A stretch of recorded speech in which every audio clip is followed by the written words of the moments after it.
नमस्ते, कसे आहात सर्वजण। मी आज बनवणार आहे बेसनचे लाडू। माझ्या घरामध्ये मुलांना खूप आवडतात आणि तुम्हाला सर्वांनाच आवडत असतील।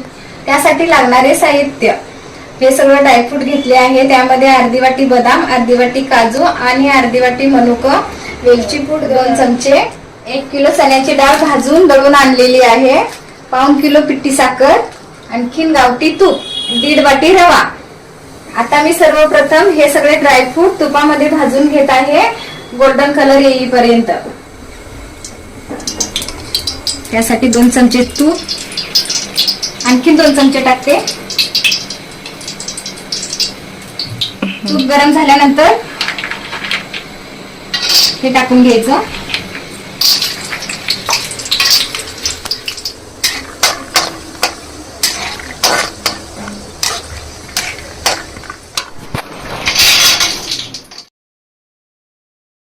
आता काजू टाकते,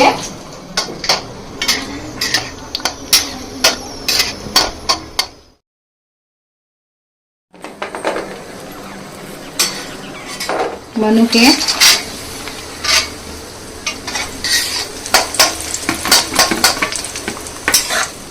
मनुके लगेच काढून घ्यायचे।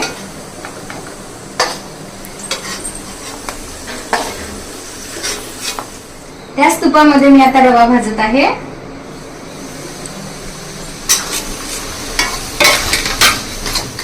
रवा सारखा हलवत राहायचं कारण तो करपतो।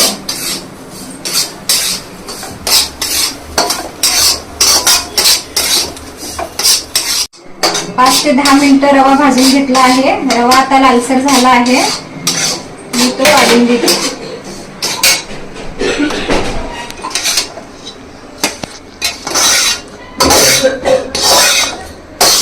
त्याच कढईमध्ये 2 ते 3 वाट्या तूप घेतलं आहे। आता आपण बेसन पीठ टाकून घेऊ। मी 4 वाट्या पीठ घेतलं आहे। त्या पिठामध्ये भाजलेला रवा टाकून घेत आहे।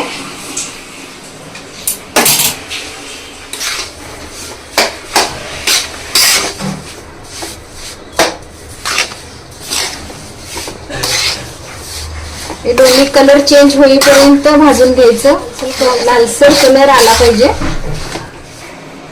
बेसनच्या लाडवामध्ये रवा टाकतात कारण तो लाडू टाळ्याला चिटकू नये म्हणून, आणि त्यामुळे चव पण चांगली लागते। यामध्ये मी थोडंसं पाणी शिंपडत आहे कारण लाडू खुसखुशीत होतात।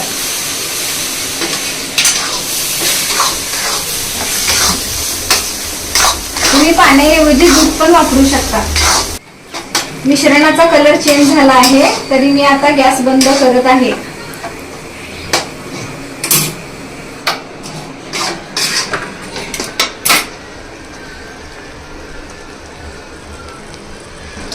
असा लालसर कलर आला पाहिजे।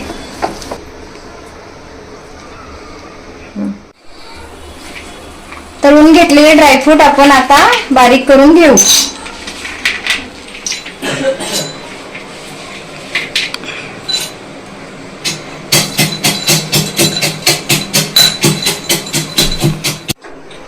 हे भाजलेलं मिश्रण आता आपण थंड करायला ठेवू। पीठ थंड झाल्यानंतर आपण एका परातीत काढून घेऊया।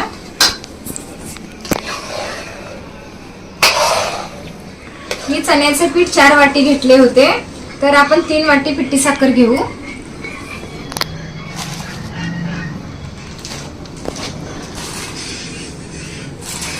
हे सर्व आता एकत्र करून घेऊ।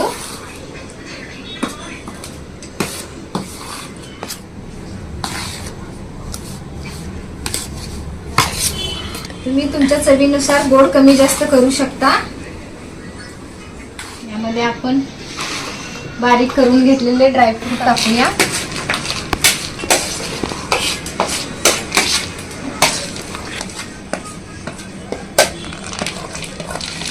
थोडंसं नमक टाकत आहे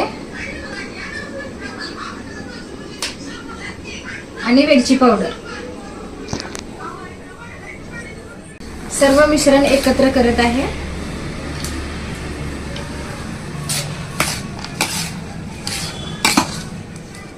हाताने सर्व एकजीव करून घेऊ।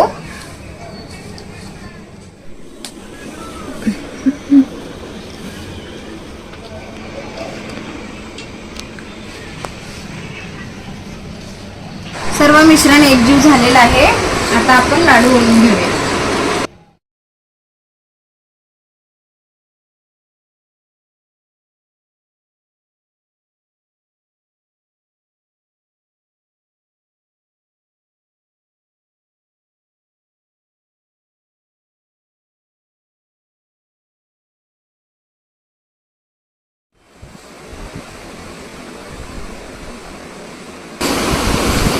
अशा प्रकारे बेसनचे लाडू तयार झाले आहेत. तुम्ही तुमच्या घरामध्ये नक्की तयार करून पहा आणि व्हिडिओ आवडल्यास व्हिडिओला लाईक, शेअर आणि सबस्क्राईब करा. धन्यवाद.